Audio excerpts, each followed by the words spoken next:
The insistent beeps of the alarm clock was a small heartbeat in the quiet room, a sound that gently pried Voyd from the depths of sleep. His eyes opened slowly, the world a soft, focused painting of blurred light and color. He blinked once, twice, and the haze coalesced into the familiar shapes of his bedroom. Or rather, his brand new bedroom. He found himself in a rather large, king-size bed, or rather an imitation. In truth, it was just his and Jaida's old beds pressed together to make it larger. Beside him, in a mountain of blankets, was the woman herself. Jaida lay on her side, her back to him, a plush sleeping mask shielding her eyes from the dawn. Her cosmic orange hair was sprawled out across the pillows and sheets as she gently snored a soft tune. At the foot of the bed, Toby slept as well. The dog was now a bit older, his muzzle touched with gray, but he was the same old Toby, curled into a tight little circle at their feet. Voyd sat upright, the sheets pooling around his waist. He was dressed only in a pair of boxers. His body was now more lean and larger with age and dedicated gym visits. Its metallic synthetic skin gleamed in the morning light, filtering in through the window. He breathed in slowly, and the soul chamber embedded in his chest responded, emitting a soft, beautiful, steady sapphire glow. He reached out a hand, his fingers gentle as they traced the line of Jaida's hair, tucking a stray strand behind her pointy ear. A soft smile touched his lips before he carefully, ever so carefully, climbed out of bed. His bare feet met smooth, wooden floorboards, and he took a moment to simply stand and gaze up, looking at a room that was still a bit new to him.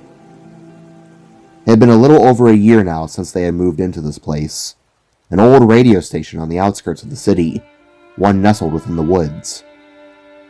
He examined the room. The entire radio station was designed almost like a cabin.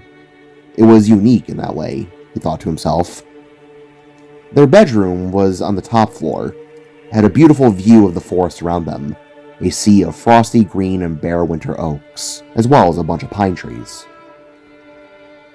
The room itself was constructed from large, honey-colored logs, giving it a cozy and natural feel. The ceiling was also made of wood, with exposed beams and rafters, from which hung a simple chandelier. Like their old room at Knox, it had two windows, one beside their bed, the other on the neighboring wall, both overlooking the endless forest. Photos littered the walls. A large rug sat in the center of the room. A dresser was nestled below the far windows. The nightstand was sat beside the bed, with a lamp atop of it. A closet was built into the wall, with a mirror beside it. Outside, a calm river stream flowed behind the house, and Voyd smiled at the sight of it, listening in to its faint, distant rush. His gaze then drifted to the corner of the room, seeing an empty crib, assembled and waiting. He smiled to this as well, a swell of anticipation tightening in his chest. It's gonna be any day now. Can you believe it? Jaida's voice, husky with sleep, suddenly said from behind him. Voyd turned around, now seeing his girlfriend sitting upright, sleeping mask off. She smiled at him, a warm, tired gesture, although her eyes were tired. He let out a small laugh. Well, good morning, gorgeous, he said, making Jaida snicker and softly lean back against the headboard. Yeah, I'm still trying to process it myself. How are you and the little guy holding up? Voyd asked, as Jaida stretched her arms high above her head with a soft groan. Just fine, she said, pulling the sheets back to fully reveal herself. Jaida was extremely pregnant. Her belly was large and round, a perfect globe of life, and from within it shined a warm, gentle purple light. She cradled her belly with both hands, eyeing Voyd, who gazed back with a loving expression. Still wish you told me sparks take just about a year to develop. I'm ready for this little guy to come out, Jaida exclaimed, playfully tapping her belly. Mama just wants to see your cute little face already, she said, making Voyd chuckle and sit beside her on the edge of the bed, the frame creaking softly under their combined weight. To be fair, neither of us believed you could get pregnant, he said, his voice low and full of awe as he gently rubbed her belly, feeling the curve of it. Yeah, I suppose you're right, she said as she slowly shifted towards him, leaning into his touch. Care to say good morning to your son? She asked, her voice dropping to a whisper. Voyd nodded softly, his expression shifting to one of profound tenderness. He leaned his head down and pressed his forehead against the skin of her belly. In response, his horns hummed a gentle blue glow as Jaida's belly shimmered brighter. Good morning, Jay, Voyd said, the name coming out like a gentle hum. He felt a little nudge then, a firm pressure against his noggin, making his heart leap with a joyous feeling. He says hi back, Jaida said with a tiny laugh in her voice as she reached over and rubbed Voyd's head. Yeah, with his foot, he replied, his voice muffled against her. He finally leaned back, looking up at her with a grin. He is so gonna kick like you do when he's older, he said, before making his way over to the closet and gathering some clothes. Jaida chuckled to this, before slowly, carefully swinging her legs over the side of the bed and pushing herself to her feet, careful not to push herself too hard. Oh, believe me, with how hard he does it now, I know he will, she said, slowly stretching her back with a hand pressed to her spine. It still kind of saddens me that the ultrasounds Jet did showed us he has no arms. Didn't he go back to Salvuheim to salvage some parts? Jaida asked, her tone shifting to one of maternal concern. Voyd nodded, pulling a hanger from the rack. Yeah, I think he went to find some spare parts at the castle. I still can't believe he went through the effort of getting the realm energies again, Voyd said as he began to put on his clothes for that day. I mean, to be fair, I can't imagine it was too much of a hassle. He got cosmic energy from me, and we already had the dream shard. You know, Povnu and all that. The little guy sure knows how to get to work, Jaida stated, watching as Voyd got himself ready. He pulled on a pair of dark gray pants and a nice blue long-sleeve shirt, the fabric stretching over his shoulders. He then tucked it in and put a belt around his waist. Next thing he did was pull out a warm blue jacket, one with a fluffy white trim around the hood, the armholes, and the bottom. He put it on, then finished the look by donning his necklace. He looked at Jaida and did a little spin, striking a playful pose. Yeah. How do I look? You think this will impress the higher-ups? Voyd said, as he then snagged a bag off the closet door, a book bag on the outside, but within contained his astral knight armor just in case. Jaida perked up, her eyes widening. Oh, right! You do have that interview with A&M today. I completely forgot. Yeah, you look good. Voyd nodded with a flicker of nervous excitement in his glowing blue eyes. Yeah, Winona and Francine apparently put in a good word for me. I really hope I get the job, Voyd stated, as Jaida approached and began to adjust his attire, smoothing the collar of his jacket. Voyd, you know we'll be okay, right? You don't necessarily need a job right now. The station and podcast is bringing in good money, Jaida reasoned, her hands coming to rest on his chest, feeling the steady thrum of his soul chamber beneath the fabric. He covered her hands with his own. I know. But some extra cash on the side wouldn't hurt either, he said, his voice softening as he gently moved one hand to hold her belly. I just want to provide for you and Jay in any way I can, he reasoned, as both locked eyes. Plus, I still need to get a ring on that finger of yours, Voyd teased, making Jaida blush a pretty orange and roll her eyes with affection. Oh, shut up. Let's not stress about marriage right now, okay? First and foremost, let's get settled with Jay, and then I'll wait on a ring.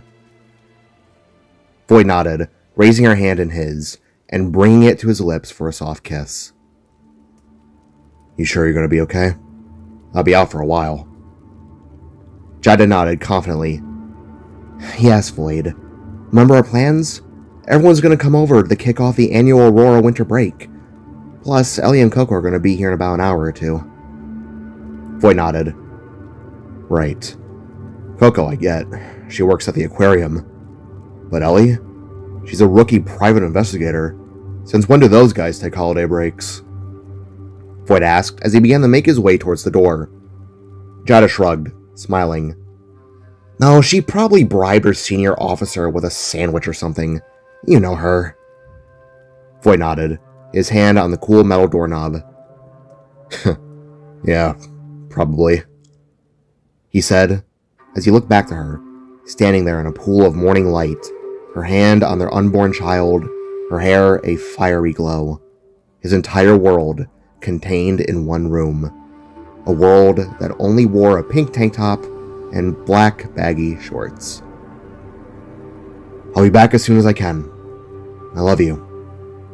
He looked to her belly, his voice dropping to a warmer tone. Both of you. Jaida smiled and nodded as she always did, her expression filled with a love so profound it seemed to amplify the purple glow within her. We love you too, she said. To this, Voyd at last left the room, pulling the door shut with a soft click, leaving Jaida and their unborn child alone in the quiet, sun-drenched space. The scent of fresh wood and cold stone greeted Voyd as he moved through his new home. He passed a short hall, his footsteps muffled by a plush rug beneath him. He then passed the bathroom, and then glanced at two closed doors that for the time served as storage. Maybe one could be an office, he thought. Another definitely would be Jay's room. He passed the hall and found himself in the heart of the home. It was a combined living space, with a large living room flowing seamlessly into a spacious kitchen. Like the bedroom, the space embraced a cozy, cabin-like feel. The material throughout was the same warm logs. They formed the walls and large, sturdy beams that crisscrossed the wooden ceiling above. The focal point of the room was the large, prominent fireplace made from fancy, glistening stones. Beside it, in the corner, was a flat-screen TV. The fireplace featured an arch opening, just waiting to be lit ablaze. Above the mantel, a gallery of memories hung. One was the photo of Voyd and his family from his old life. Beside it was Jaida's. Then there was one of Jaida again, with Knock, Cot, Jamie, and Toby. Beside that was the photo taken during Voyd's day out in Aurora. On it was the words, Sunday Fun Day with the orb in white Sharpie. Jaida was taking the photo, Coco was up front, Ellie gave a peace sign, and Winona was waving in the back, while Voyd himself was nervously peeking out in the bottom right corner of the frame. It made the spark chuckle to the memory. I've come a long way, he said, before noticing the biggest photo of all. It was a photo of the entire friend group, the Aurora Legends, caught in a triumphant moment after their legendary performance at Forest Fest. It was a memory that was almost a decade old now. He then eyed the furniture. There was a large, inviting sofa made from brown leather. It was piled high with an assortment of decorative pillows. Complementing the sofa were two deep leather armchairs, all contributing to a profoundly comfortable space. A coffee table with a chunky wooden frame and a clear glass top sat before the sofa. Scattered across its surface was a book and a simple vase holding colorful flowers. Beneath it all was a patterned rug. Its edges were lined with tassels. Large windows offered a view of the wooded, snowy world outside that transitioned into the city's horizon. Voyd's gaze then drifted to the kitchen as he followed the window's line. The kitchen featured custom wooden cabinets and drawers. Above the sink was another large window that allowed the winter light to flood the space, illuminating motes of dust dancing in the air. The kitchen's counter was constructed from sparkling stone and wood, giving it a natural look. 3 wooden bar stools were neatly arranged around it, awaiting occupants for morning coffee or evening conversations. To the right of the counter, a microwave was mounted above the stove, nestled between the cabinets. A coffee maker and a toaster also sat side by side beside the sink. On top of the upper cabinets, several glass jars were filled with decorative trinkets, little souvenirs from Voyd and Jaida's adventures around the city. Even the dream shard was mounted within a glass cup. And of course, a refrigerator stood tall and silent against the far wall. Voyd took a hard look through the window above the sink. Snow was still coming down gently, a relentless soft blanket that had erased all signs of grass. He huffed a gentle, clouded sigh against the cold frame, before turning and finding the stairs set against the far wall. Slowly, he made his way over, his hand gliding down the smooth wooden banister as he descended into the lower level. Truthfully, the upstairs was the actual house. Downstairs was where Jaida's magic happened. The main room was a lobby of sorts, continuing the cohesive cabin design. Beside the solid front door were 2 comfortable-looking couches positioned on either side. A thick carpet was on the floor between them, with a low table atop it, all surrounded by tons of shelves and mounted items on the walls. The shelves held records that stood in neat rows, more photos that documented their life, and other mementos found their place among them. Voyd smiled, a genuine, quiet expression, as he turned to the corner of the room. There stood the old piano from Nock's workshop, now moved up here for display, and undoubtedly for use. Voyd gently brushed his fingers across the cool keys, not pressing down, just feeling their potential, humming a gentle note as he did so. His eyes then moved to the far wall, seeing the logo for Jaida's brand proudly displayed. Woods Prime Beats, it said, the letters designed to look like they were etched onto a giant guitar pick, all rendered in a crisp, modern outline aesthetic. He then looked at the neighboring room. The main broadcasting area sat behind a large glass window and a heavy door. Voyd peered inside. It was old school, definitely a sight to behold. The main desk was a landscape of various electronic devices, including several radios with glowing dials, amplifiers with chunky switches, and meters with illuminated displays that cast a green and amber glow. A vintage-style microphone stood prominently in the center of the desk. There were several of these, one for Jaida and of course for another, usually Voyd, ready for their duets of dialogue and or music. The walls and ceiling, like everything else in the station, were made of wood. Numerous other electronic devices were mounted on the walls or stacked on sturdy shelves. These included multiple large speaker units, several more radios with prominent displays and knobs, and other complex-looking equipment whose purpose Voyd could only guess at. A large industrial-style light with a glowing bulb hung from the ceiling on a chain, casting a warm, focused light onto the desk below. This was expensive. Voyd hummed, a sound of deep appreciation despite the words, before walking towards a side door. Stepping through, he entered a rather large garage, one that felt similar to Nock's in purpose, but far less chaotic in execution. The space smelled of motor oil and cold concrete. On one side, an in-progress truck sat on blocks, its engine exposed. In the center, there sat a motorcycle. Voyd's motorcycle. It wasn't anything fancy, just a standard blue-painted black-striped bike with a bulbous light on its front. As Voyd approached it, he cocked his head. A red toolbox sat beside it, its lid open, and a few fresh oil splotches darkened the concrete floor beneath the engine. He then noticed the tires had been changed. They were a more aggressive off-road type of design, perfect for gripping snow-packed trails, while the originals sat clean and leaning against the wall. The hell? Who did this? Voyd asked aloud, his voice echoing slightly in the cavernous space. His answer came as he took notice of a yellow sticky note paper stuck to the speedometer with a bit of grease smudged upon it. He reached out and carefully peeled it off, reading the message scrawled in confident, sharpie strokes. "Hey, love," it began.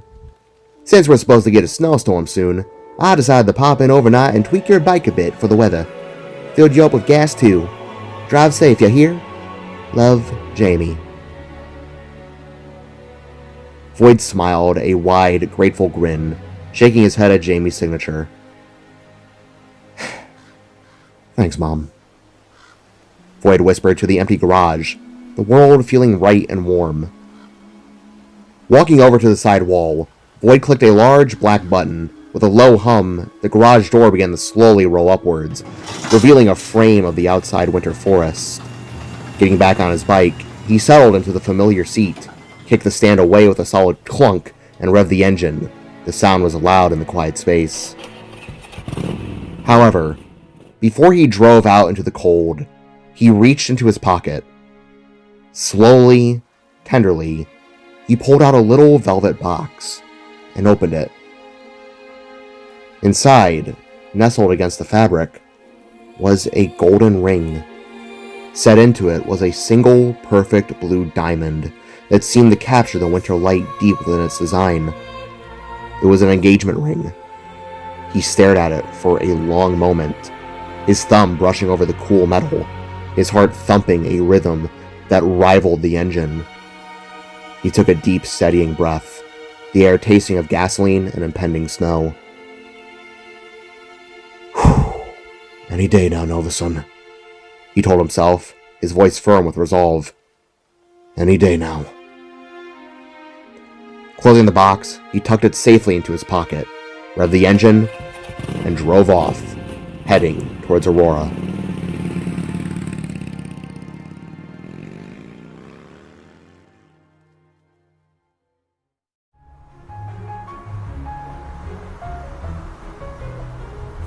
The winter sun spilled its vibrant gold across the city streets when Voyd eased his bike to a stop. He rolled the stand out with a practiced kick, the metallic clink echoing faintly between the honking horns and distant sirens. Before him rose the A&N news station, a gargantuan three-tiered monolith that dominated the block, its massive ground base anchored at the structure, a middle tier perched upon it, and the final tower thrusting upwards, capped by an antenna and a satellite dish that seemed to scrape the early morning clouds. The building was a sleek, industrial silver gray, but under the low winter light, it glittered as though it were forged of pure gold. Voyd lifted his eyes, letting the building soak into his vision for a lingering moment. He inhaled deeply, feeling the crisp air fill his lungs, then swung his legs over the bike and stepped out onto the pavement. He began to cross the street, when a blaring honk erupted from his right. He shouted, whirling his head. A sleek red car surged forwards, its glossy paint flashing. Behind the wheel was Francine, her smile as sharp as the car's edges.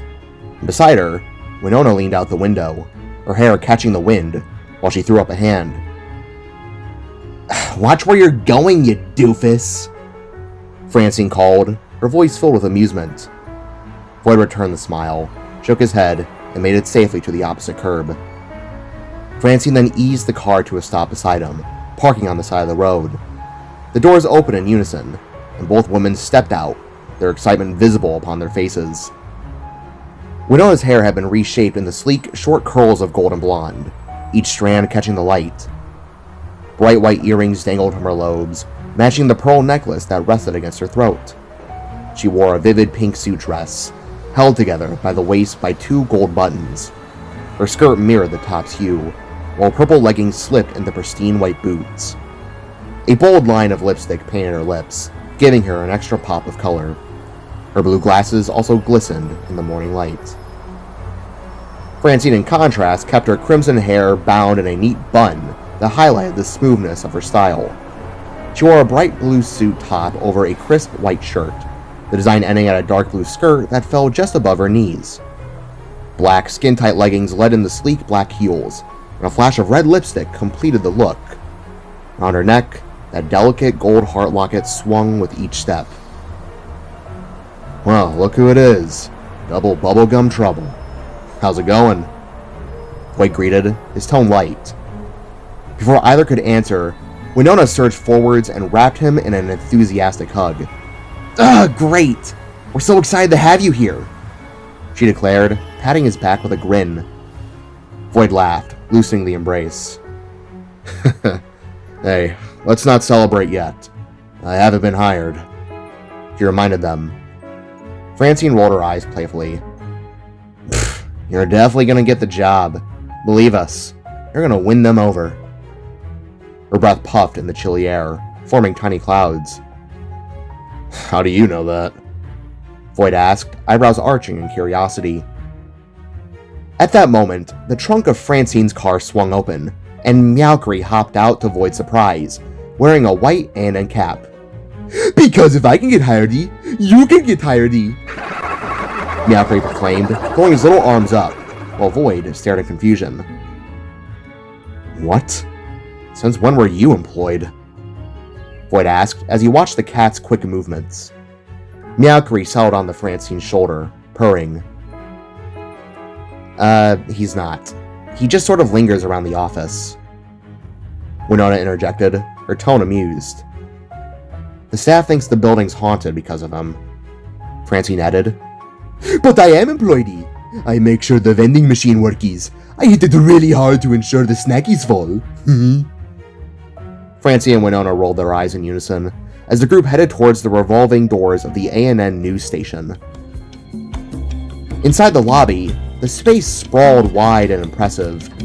Polished marble floors reflected the glow of massive wall-mounted televisions, each looping newsreels and weather updates. A sleek central fountain spouted clear water in rhythmic arcs before them. Staircases and glass elevators rose towards the upper floors, while a steady stream of employees and visitors drifted past. The atmosphere buzzed with a soft hum of conversation and the occasional clink of coffee cups. As they entered, Meowcry shrunk himself and hid within the A&N hat, which Francine held onto. Voyd's eyes widened in awe. Well, ain't this all kinds of fancy, he said, turning to Francine and Winona. Welcome to A&N, Winona said, slapping a friendly hand to his shoulder. You'll have your interview with Belle on the top floor. Floor 30, to be exact. Francine then glanced at her phone, the screen flashing the time.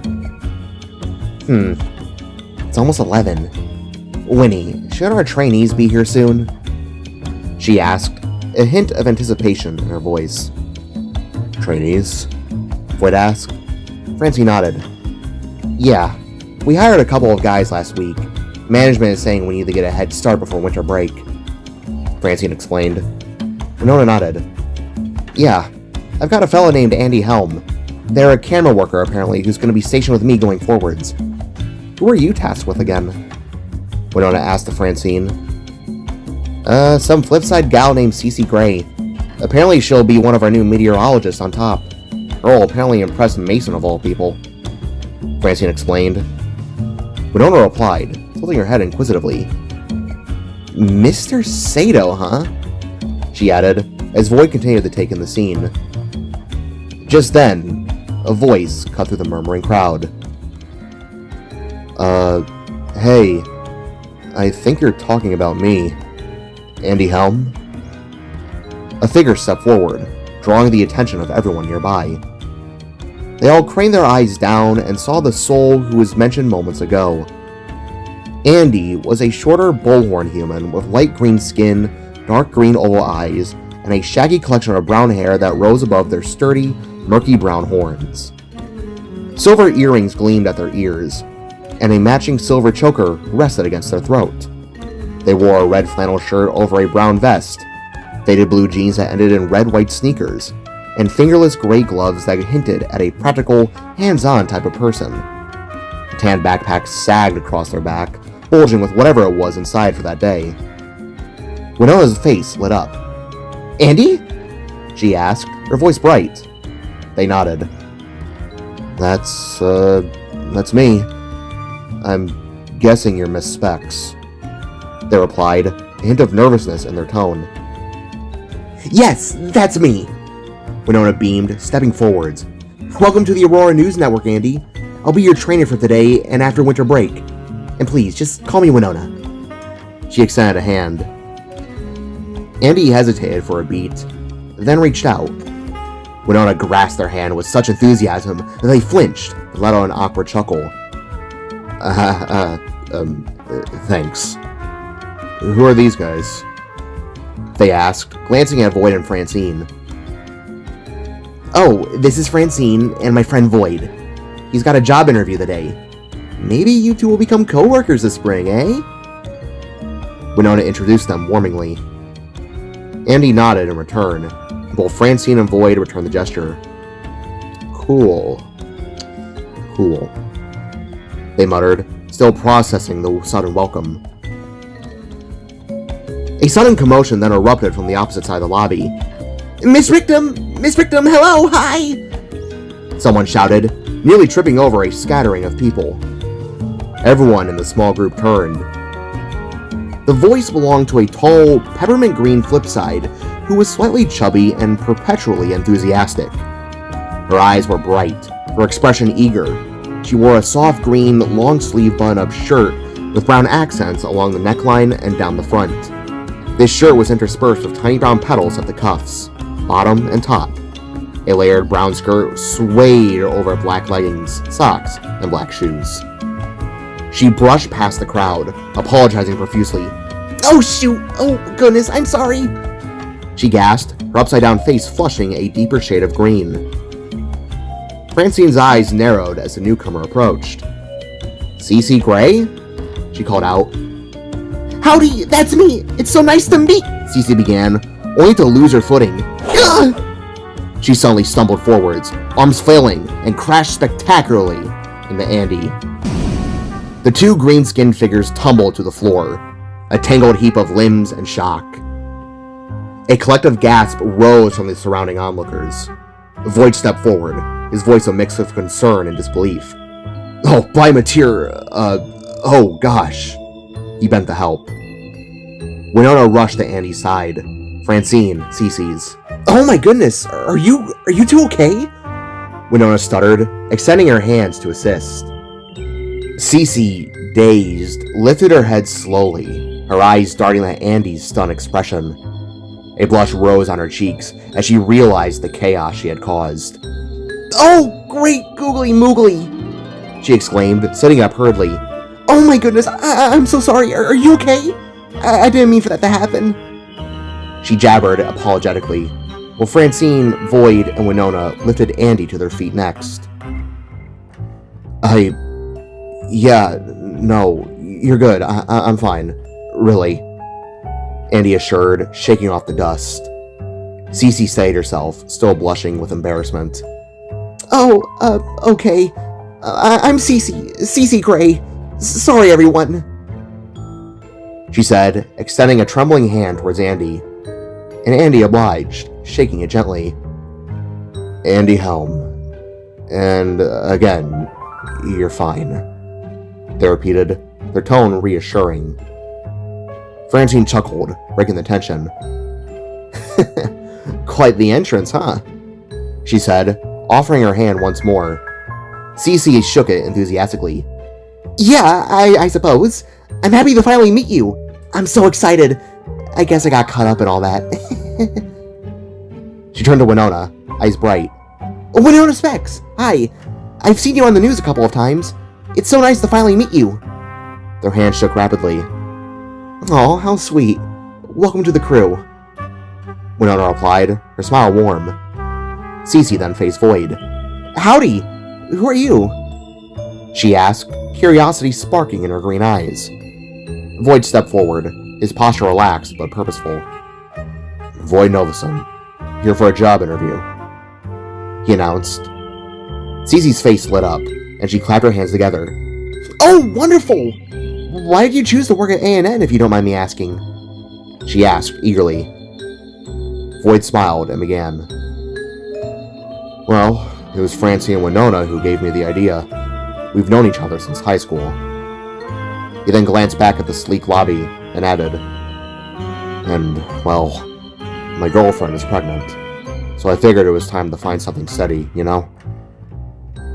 Cece's expression softened, her hands still clasped together. Oh my gosh, congratulations! I hope you get it, she exclaimed, making little clapping motions. Yeah, Voyd replied, nodding appreciatively.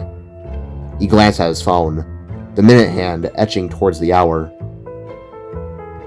Gotta get there soon, though. It's almost time. Francine nodded. Yep, let's get the show on the road. Cece, Voyd, with me. "Andy," Francine said, before plopping Mallory's hat onto their head. "Have fun with the Nona. Try not to flip her switch," she said, while Andy awkwardly adjusted the cap, unaware to the cat within it.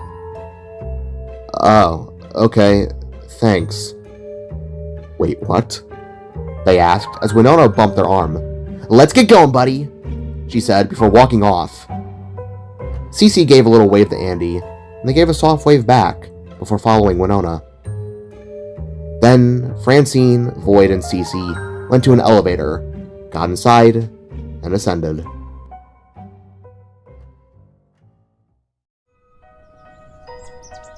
Jaida slipped into the kitchen with Toby by her side, her steps soft against the cool floorboards.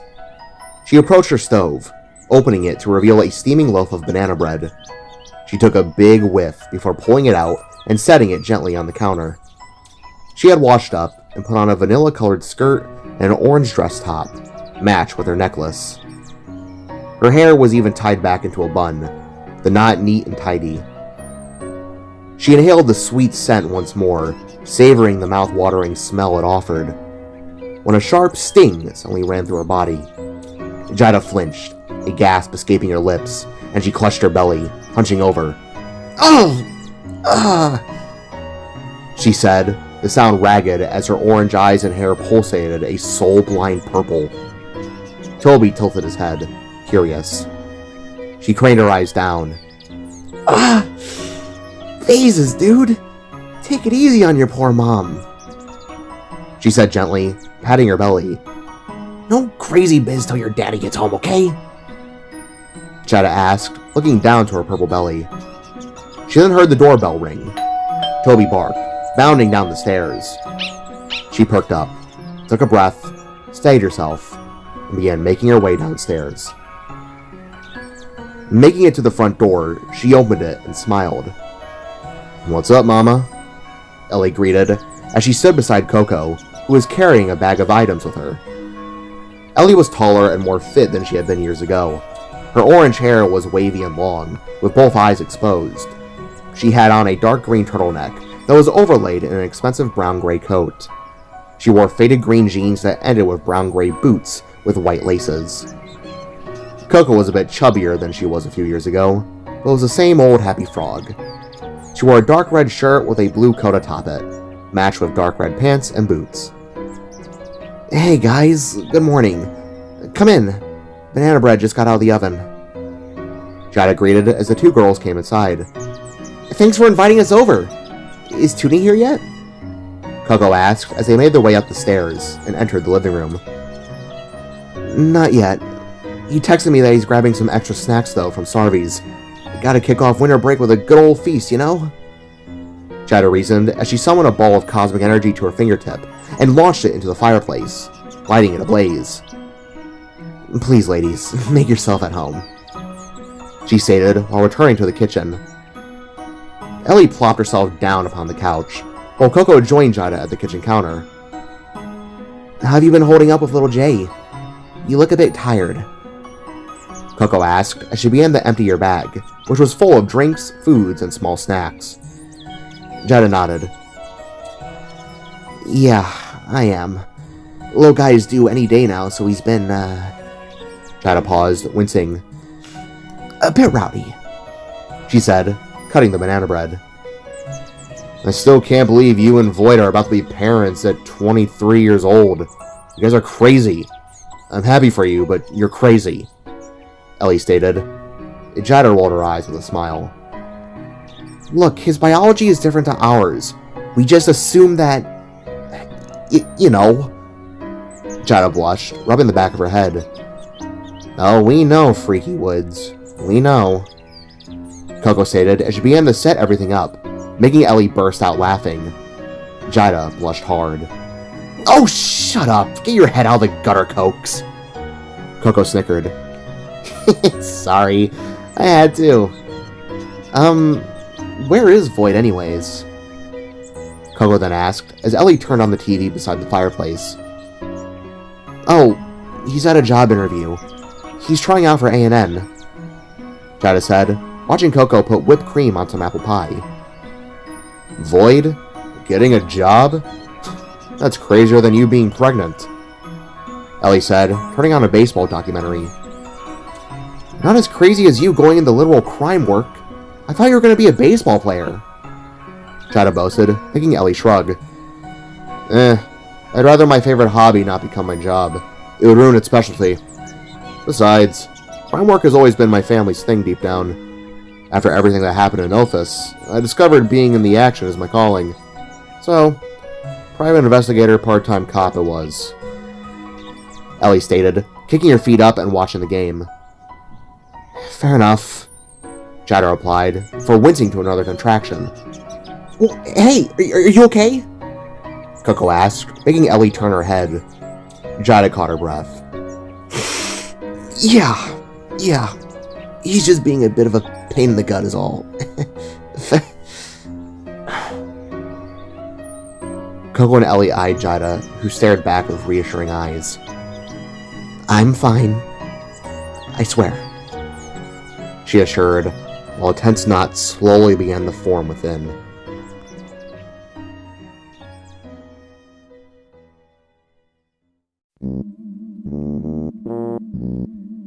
The gentle tick of a clock was the only sound punctuating the thick silence. Listening to it was Voyd, who awkwardly sat in an office. The room was designed with muted tones, a few filing cabinets, and a water jug dispenser in the corner. Across from him, behind a dark desk, was the one named Belle. Their skin was a light yellow, and they were dressed in a fully black suit with a crisp white undershirt visible at the collar. Their hair, as dark as the suit, was pulled back into a ponytail. Their most striking feature, however, were their eyes, small, pure white ovals framed by a thin outer ring of darker color identical to Winona's. Belle's gaze was intense, moving with a deliberate slowness from the paperwork in their hands back up to Voyd, their eyes seeming to absorb every minor detail of his posture. They broke the silence, their voice calm and measured. So, Mr. Novason, I've heard a lot about you. Mostly positive things. A small, professional smile touched their lips. Tell me, why exactly do you want to work for us? Voyd adjusted himself in his seat, the cheap fabric of the chair groaning under his movements. Oh, well, the big reason is because my girlfriend and I are about to have a baby. He began, the words bringing a genuine, proud smile to his face. Figured it was time to start looking for a real job. It was thanks to Winona and Francine that I decided to try out this gig. He gestured vaguely at his surroundings. Belle's smile softened, seeming to become more genuine. Oh, I see. Well, congratulations. Voyd nodded in return. Now, Belle continued, seamlessly moving the conversation forwards. How about skills? What are you best at, Mr. Novason? What can you contribute to our business? The question hung in the air. Voyd's eyes drifted from Belle's penetrating gaze, focusing instead upon the desk. My skills? Well, he trailed off, collecting his thoughts. The clock ticked on behind him, as memories of the past flashed in his mind. He closed his eyes and took a small breath. When he opened them and spoke, his voice was quieter, more direct. I believe myself to be capable in most situations. I've gone through many challenges in my life. Some easy, some not so much. His gaze went downcast, fixed on his own hands as if reading his own history. Sometimes it feels like there's no way to overcome these challenges. But no matter what happens, I always do what I can to stay standing amidst it all, and help those around me no matter what. He finally looked up, meeting Belle's unnerving white ovals. The short of it is simply, I don't give up easy, and I keep going until a job is done. I think that's my strength. Belle nodded, a slow, considering motion. So you're not a quitter. That's good. Many people tend to give up when a challenge arises. They looked back at him.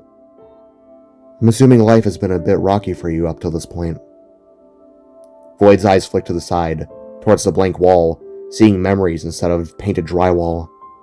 He gave a slow nod.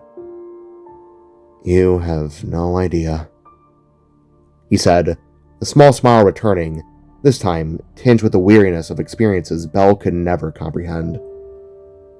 Belle nodded in understanding. They sat back in their chair then, the leather creaking softly. "All right," they said, shifting the papers. "I see here that you're applying to our photography side of the business. I also see that you've provided several photos of squirrels." They held up the prints, examining the images with a critical eye. Voyd nodded, a flush of self-consciousness warming his neck. Yeah. Just something simple, I guess." The higher-up nodded. "Of course," Belle said, setting the photos down. They then leaned forward slightly, elbows on the desk, head resting on their fingers. "So, just one more question before I decide." Their tone was lighter now. "Is there anything you'd like to say or show me? We strive for A&N to have a very worker-friendly environment where everyone is able to express themselves without issue. Do you have any talents you'd like to talk about? Hobbies?" Voyd stared at Belle for a long minute, the question echoing in the quiet room. His mind raced through a catalog of his life, discarding the dangerous, the unbelievable, and the outright bizarre. His eyes then fell to his hands again. Then an idea came to him. I can do this." Holding up his right hand, he mimed, grasping the thumb of his left with a dramatic motion. Then he made it appear as though he pulled the thumb clean off, holding the detached digit between his fingers for a moment, before seamlessly sliding it back into place. Once finished, he silently made some jazz hands. For a long, quiet moment, Belle just stared with a blank face. Then, they did something utterly unexpected. They blurted out 2 words with no change in expression. "You're hired." Voyd perked up instantly, a wave of relief and exhilaration washing over him so forcefully he felt almost lightheaded. His necklace swayed with a sudden motion. "Really?" he breathed, the word full of disbelief. Right then, as if on cue, his phone buzzed violently in his pocket, the vibration like a counterpoint to the moment's joy. The instinct to check it was automatic. He reached down and fished it out, and opened the notification. His world narrowed to the screen. The glee on his face froze. Raymond Notorio has escaped prison. The alert screamed in big, bold words, a digital slap that turned his blood to a tense cold. He paused, the phone heavy in his hand, the cheerful office suddenly feeling tight.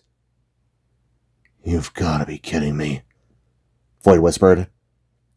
Belle, oblivious to the shift, began to speak. "Yep, you've got a good spirit, kid. I think you'll fit in just fine with the team." They stood up and extended a hand across the desk, their expression warm. "Welcome to A&N, Novason. You'll start the week after winter break. I'll assign you to Winona for training and to get your ID badge." Voyd looked up, his eyes wide. He fumbled the phone back into his pocket, as if it were burning him. "Oh, sweet. Thanks," he stammered. He took Belle's hand and shook it, the gesture robotic and rushed. Belle cocked her head. "Everything alright, kid?" they asked. "Yep." The word shot out of Voyd too fast, too loud. "Just, some important business came up. Girlfriend stuff, baby stuff, yeah." He forced a laugh out that sounded more like a choke. Belle's smile returned, touched with understanding. "I understand. Stay warm out there. We're calling for a snowstorm later in the week," Belle said. "Yeah, will do. Have a good day. Thank you," Voyd said, the words tumbling out in a rushed jumble. He turned heel, his movements stiff and hurried, and all but fled the office, leaving Belle and the gentle tick of the clock behind. Voyd burst down a hallway, his heart hammering against his metal ribs. The corridor stretched before him. He barely registered the blur of faces, woodland humans flickering past him as he sprinted. A pink tarantula human, a grasshopper human, a porcupine woman yelped as Voyd nearly clipped her with a swinging elbow, and a tiny ladybug woman ducked behind a printer, her spotted wings twitching in alarm. "Hey, watch it!" she shouted. He turned the corner sharply, the squeak of his shoes loud against the tile, and slammed into a trio standing near the edge of a small stage area set up for discussing the weather. The trio was that of Francine, Cece, and a new face he had not met yet. "Oh, pieces! Hey!" Voyd gasped, stumbling back. "Whoa, hey Nova Bum," Francine said with surprise, adjusting her blue suit top. "Oh, howdy!" Cece chirped, ever cheerful. Voyd barely had time to catch his breath before his attention snagged on the third figure. She was shorter than Francine, with skin the color of the soft pink of cotton candy. Her hair was split into a two-colored style, a deep red pink on the right, and a fluffy blue on the left, cascading down her back. At the top, they were formed into two buns tied with thick bands. Her eyes were wide, a bright baby blue. She wore a dark red undershirt, pale baby blue jean shorts, and purple leg stockings that hugged her calves beneath chunky orange blue boots, clearly made from the A&N Corporation's clothing department. Her jacket was from the same work environment. It was white with orange sleeves, and a blue hoodie. Hanging from her neck was an ID badge, but instead of a standard corporate headshot, it was a screen captured of her in front of a swirling tornado, her hand pointed at it with a face of excitement. "Heya," she said, grinning up at Voyd with a row of pearly teeth. "You the blue gumball Francie Wancy mentioned earlier?" Voyd frowned. I guess. I'm Voyd." "Elaine," she said, giving a little hop. "But you can call me NATO girl." He stared. The name clung to her like a dare. "She's a work friend," Francine added, as if that explained everything. "You get the job?" Cece asked, eyes bright with curiosity. Voyd glanced towards the floor, to ceiling, to the windows. Outside, the city sprawled within the golden winter morning. He could already see the flicker of emergency lights in the distance. His stomach twisted. Yeah, I got it," he stated with a nervous smile. Cece clapped her hands together. "Oh, good!" she cried. Elaine nodded approvingly. "Nice work," Francine said. Then she squinted towards Voyd's expression. "What's with the face? You look like you just saw a ghost." But Elaine cut in, leaning forwards. "Did you get hired?" Voyd exhaled sharply, shoulders rising. "Yeah, sorry, just gotta wash my face is all." And with that, he bolted past them, disappearing down the adjacent hall. The three women stared after him. "Well," Elaine said flatly, "that was weird." "So anyway," she continued, nudging Francine, "you hear that Kevin got a raise? Kinda crazy, right?" Francine nodded, looking back to Elaine. But Cece wasn't listening. Something about the way Voyd had moved didn't fit with what he said. She murmured. Then without a word, she stepped away from the others and followed. She turned the same corner, her shoes silent on the tile. At the end of the hall, she saw it, the supply closet door swinging shut. A small brass plate above it read "Supply Closet" in faded script. She winced. "That's not a bathroom. Oh, he's probably lost," she whispered, shaking her head. She walked forwards, reached the door, and took hold of the handle, and then she gently turned it. Mr. Voyd," she called, pushing the door open. "The bathroom's on the other side of the floor, silly. This is The words died in her throat. The room was cramped, shelves lined with paper towels, cleaning fluid, spare light bulbs. In the center stood Voyd, coat half stuffed into his bag, pants, shirt, shoes, all of it crammed into it as well. And around him, clad over him, was a suit of armor Cece had only seen in the news and internet forums. Cece's breath caught, her eyes widened, her jaw dropped, or rather, rose. Voyd spun, startled, his hands frozen mid-motion. They stared at one another in silence for a hot minute. It's not what it looks like," he began, sealing the bag and wrapping it over his shoulders, his scarf cramped between it and his back. But even as he spoke, his helmet snapped into place, glowing a fierce orange within the visor. Cece took a step back. What? You're... She stammered. The Astral Knight? The one from the news? The Angel's friend? The guy who stopped the city's bad guys from those crystal aliens? You're him? Voyd panicked, reaching out and slamming the door shut with surprising force. Cece gasped. Shush. Quiet. He hissed, peering at the lock. It was the pushing kind, but it hadn't stayed. I thought a locked spark, damn it, piece of... Mr. Voyd! Cece asked, voice trembling. You're him? The Astral Knight? But why are you applying for a job at A&N? Are you undercover? Is this a secret mission? Wait, why are you... She stuttered. Crap. Alright, look. I'll explain everything later, okay? I promise. But right now, a very dangerous guy just broke out of prison. If I don't stop him, a lot of people are going to get hurt. Cece's eyes shrunk a tad. Wait, what? Who is it? Morpho? The Remhead? Zagoth? Before Voyd could answer, the door opened again, with Francine and Elaine standing on the other side. Hey, Cece, why'd you... Francine stopped as her and Elaine looked upon Voyd. Elaine's eyes perked. Whoa! Voyd, where did you get that sick Astral Knight cosplay? You best not let Mason see you, he'll flip. She said, looking him up and down. Francine's eyes narrowed. Oh, shit, she said, realizing what was happening. Then they heard it and felt it. Thud. Thud. Thud. The building trembled. The floor beneath them groaned. Dust rained from the ceiling tiles. The lights flickered, then stabilized. Voyd's head snapped towards the wall. Oh no, he said, as he then heard the muffled boom of a rocket being fired. The sound got louder and louder. He turned, eyes blazing behind the visor. Breaker! Then the side wall exploded inwards in a shower of concrete, steel, and glass. Icy wind and snow howled into the corridor. Smoke rolled in like a storm front. Somewhere in the distance, alarms began to scream. The floor beneath them gave way, collapsing outwards as the entire section of the building tore loose from the impact. Cece screamed, Elaine shrieked, and Francine cursed. They were falling, but Voyd moved like lightning. He lunged, grabbing Cece midair. She clung to him like a terrified koala, arms locked around his armored chest. Hold on! He yelled over the roar. With his free hand, he hurled two shimmering Novarunes downwards.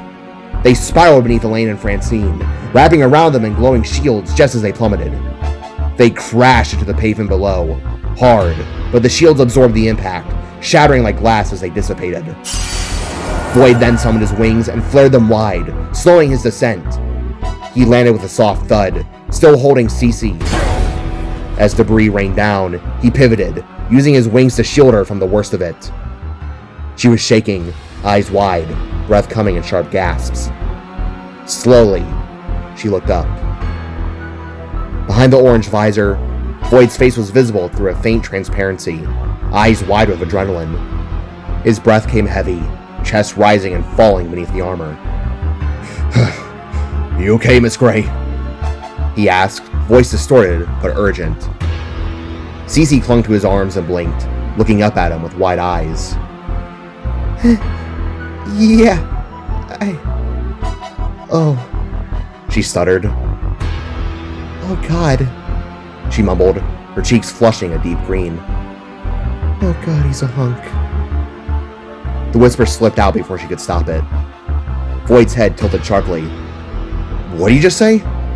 She recoiled. Nothing. She squeaked, practically leaping from his arms. Francine groaned, brushing dust from her coat.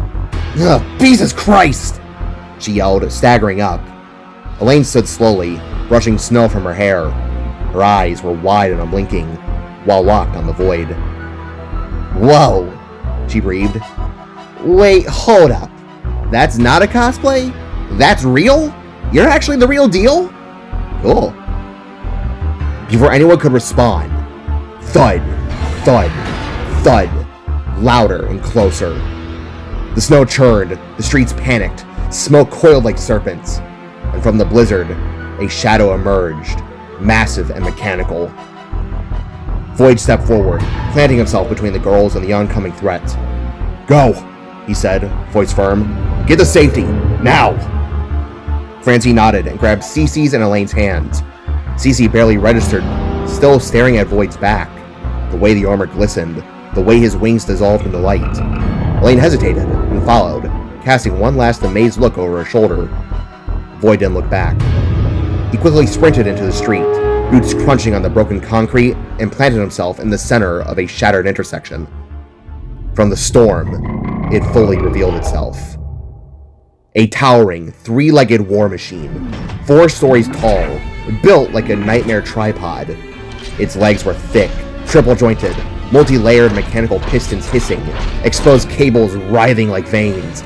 Its massive mechanical feet were thick like elephant feet, that held 3 sharp claws used for grabbing. Mounted turrets and weapons lined the machine at all angles, while a bright green energy flowed from within its seams. At its peak, a green cockpit split open with a hydraulic hiss, revealing its pilot. Ash-gray skin, pointed, twitching ears, goggles with pulsing green lenses, embedded with circular lights that flared like a predator's eyes. A high-collared, dark green high-tech coat, with buttons white, gleaming, shoulders adorned with metallic platings. Notorio. Dr. Notorio. He leaned over the ledge, lips curling into a jagged grin. We meet again, Astral Knight. Did you really believe a high-security cell could hold me for long? Voyd rolled his eyes, summoning his blade in a flash of light. The weapon hummed to life with a blue shine. "Already coming out the typical bad guy quotes, huh?" he said, stance firm. "We already know how this is gonna end. I'm just gonna beat you and you'll go back to jail. Same old, same old." Notorio snarled, gripping the controls.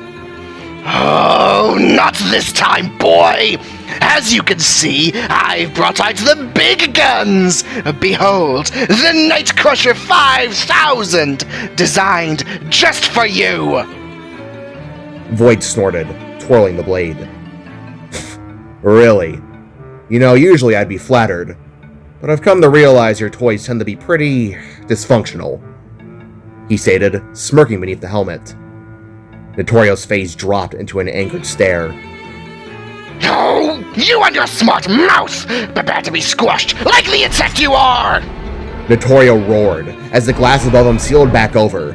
The machine steadied itself, its weapons aimed upon the spark below. Voyd smirked, the orange visor flaring brighter. "Says the pest himself." And as the war machine took its first thunderous step forward, the Astral Knight raised his blade, ready for battle.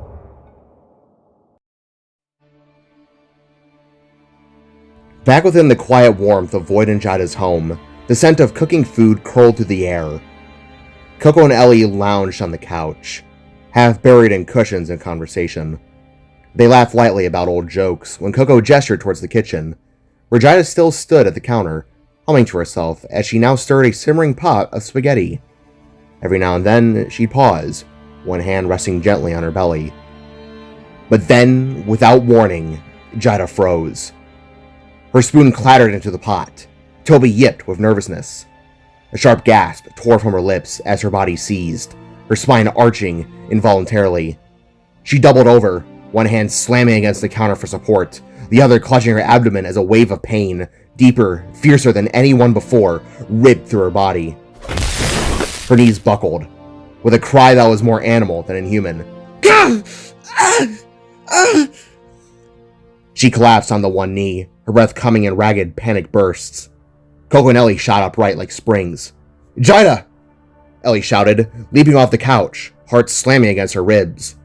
They rushed into the kitchen, their shoes slamming against the floor. What they saw stopped them cold. Jaida was now on both knees, trembling, sweat already beading on her forehead. But it wasn't just the pain twisting her face, it was the light. A violent, pulsating lavender glow erupted from beneath her skin, surging through her veins like live wires overloaded with energy. Her hair now flashed violently with luminous violet power. The light strobed in rhythm with her heartbeat, creating an audible humming sound. "Oh my god! Jaida!" Coco cried, bolting forwards beside Ellie. They dropped beside her, arms wrapping around her shoulders, trying to steady her as she writhed. Jaida gasped, her breath shallow and broken, her legs buckling beneath her. She tried to speak, but only choked out a dazed, trembling, Oh God. Oh God. Her eyes fluttered open, wide with disbelief. No, it can't be. Now? Another contraction slammed into her, stronger than the last. She shrieked, her body convulsing as another surge of violet light, brighter this time, raced across her limbs, cracking faintly in the air like static. Her fingers dug in the cocos in Ellie's arms. Call Voyd. Call Jet will... She groaned, her voice cracking before another wave overtook her. Toby whined with panic to the sight. Ellie and Coco stared at one another, their faces pale, the reality crashing over them like a collapsing wave. Neither moved. Then, almost in unison, they looked down. A small, steady pool of clear fluid was spreading across the tile, leaving Jaida. Their breaths hitched, fingers trembled. Jaida followed their gaze, her eyes widened, her lips parting. He's coming! She whimpered, voice raw with terror and awe. Oh, shit, Ellie whispered, voice cracking. Before anyone could react, the living room TV suddenly erupted with a blaring alert, red letters flashing, live coverage, urgent city alert. The camera feed cut to a shaky aerial view from a news chopper hovering above the city. Two forms clash in a blur of motion and energy. Voyd, crackling with blue force, exchanged furious blows with Notorio's massive machine. They could see Voyd take a devastating hit, flying backwards into a building wall. The screen zoomed in as he launched back out. Ellie's eyes snapped from the screen to Jaida, who was groaning, clutching her belly, her body trembling, with the next contraction building. Oh, shit! Ellie screamed.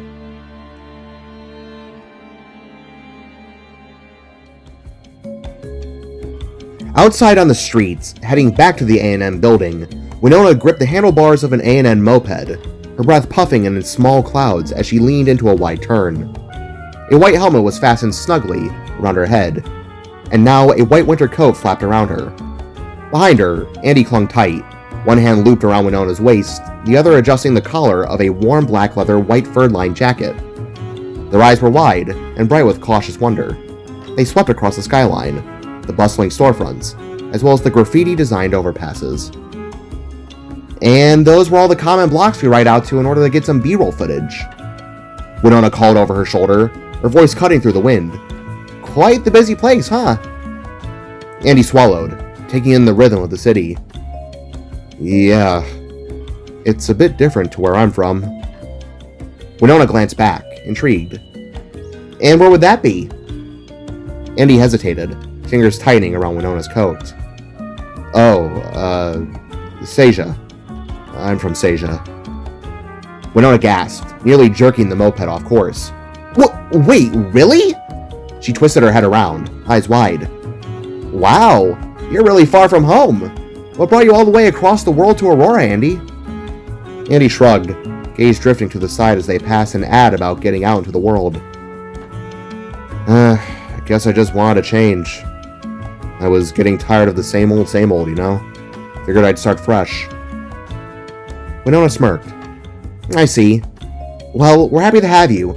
I'm sure you and I will get along just fine. Heck, I could see you, Francine, Voyd, and the others clicking too. Her smile softened. I wonder how he's doing. As if summoned by the very mention of his name, the world shattered. A thunderous crash ripped through the air. The side of a brick office building exploded outwards in a storm of concrete and glass. From the gaping hole, Voyd sailed through the air like a comet, then slammed with bone-jarring force into the hood of a parked Leo de San Rico cruiser, just inches from their moped. Winona slammed on the brakes. The moped skidded sideways, tires shrieking against the asphalt, ice and debris. Andy shouted, arms flying up instinctively as they fishtailed to a stop. Voyd stirred with an audible groan. He pushed himself up with one arm, his head tilted towards them. The mask lens flickering, self-repairing now. Voyd! Winona cried, heart pounding. Andy blinked, voice trembling. Wait, Voyd? Wait, but that's... Isn't that... Voyd slowly rose to his feet, back cracking like snapping wires. He raised a hand in a weak wave. Ugh. Oh, hey, Bubblegum. Voyd greeted, sparking Winona with a shout. Dude, what the hell is going on? Are you okay? Voyd rolled his shoulders, breath steaming out of his mask in the cold. Yeah, I feel great. He turned, scanning the ruined building. You need to get out of here, though. Like, right now. Winona shook her head. What? Why? Andy peeked their head out. Voyd, you're that madman who protects the city? They asked, making Voyd hunch, his eyes narrowing to an annoying stare. And that's 3 people who know now. Great. And then they saw it. With a roar like grinding tectonic plates, Notorio's machine leapt over the roofline, heading straight for them. Andy screamed, Winona cursed and twisted the throttle. The moped screeched into reverse, wheels spinning on ice. Voyd lunged aside just as the machine landed on a massive mechanical foot that spun like turbines. The machine then flipped itself back around, kicking up snow and concrete. Its body contained the pulse of sickly green energy. As it landed back on all of its feet, it turned, slow and deliberately, and locked on the Voyd with unblinking green sensors. What the hell? What the hell? Andy screamed, clutching their head. Winona fixed her eyes on the machine as well, jaw clenched. Oh, Dr. Notorio, she spat. Lovely. Andy adjusted her hat, peering up at the hulking war machine. Dr. Notorio, the crazy scientist guy? Winona nodded grimly. Yeah. Welcome to Aurora, Andy. Above them, the battle reignited. Stay still, you rat! Notorio's voice boomed from the machine's speakers, distorted and angry. Voyd ducked, then zigzagged between stomps, his metal boots sparking against the pavement. With lightning reflexes, he shot out his arm and snagged a joint on the machine's knee. He yanked, swinging himself up and flipping over the cockpit. For a breathless second, he hovered, silhouetted against the sky. Then he dropped. Fist crackling with spark essence, he drove it straight into the glass dome protecting the cockpit. The impact splintered the reinforced shield, just barely, but it was enough. Inside, behind cracked glass, Notorio snarled, his fingers flying across the control console.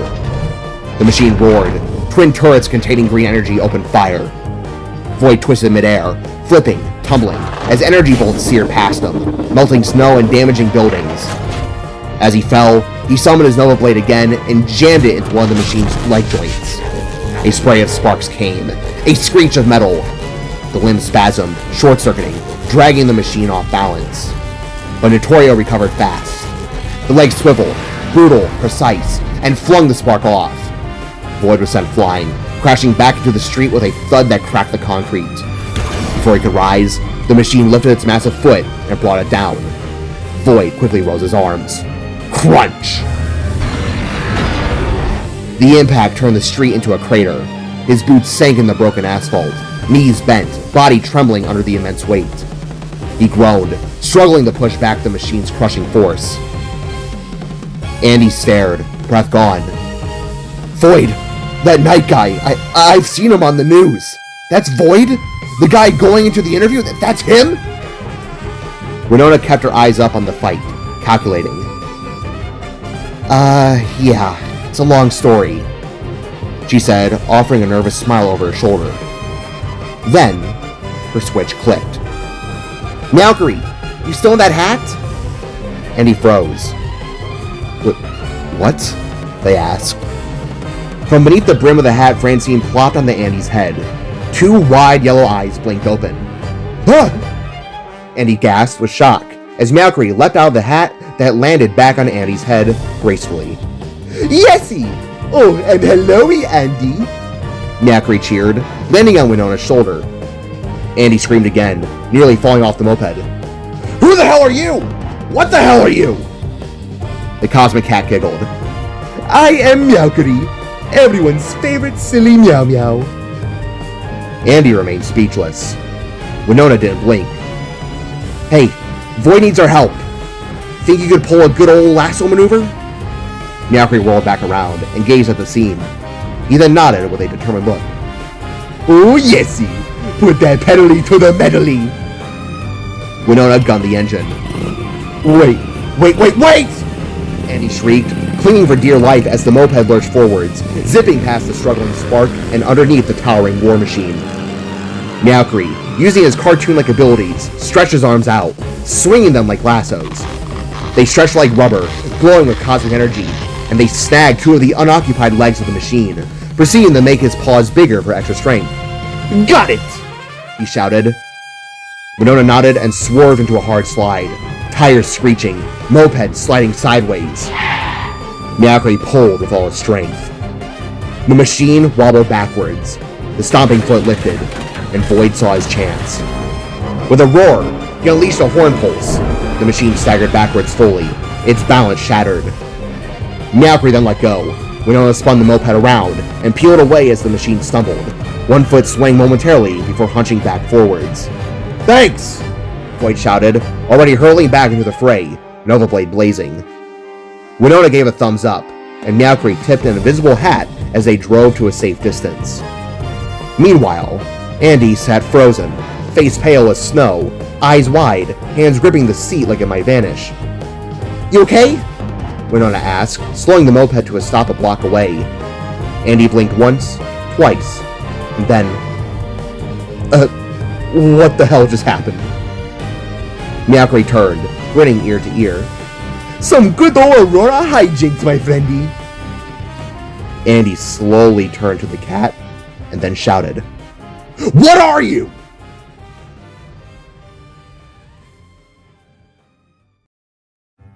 Elsewhere, standing within Sarvi's suites, stood Toonie, looking rather relaxed for once.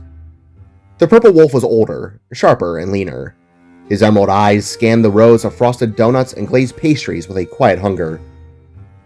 His purple-green mixed hair was tied back into a spiked ponytail, a few rebellious strands framing his face.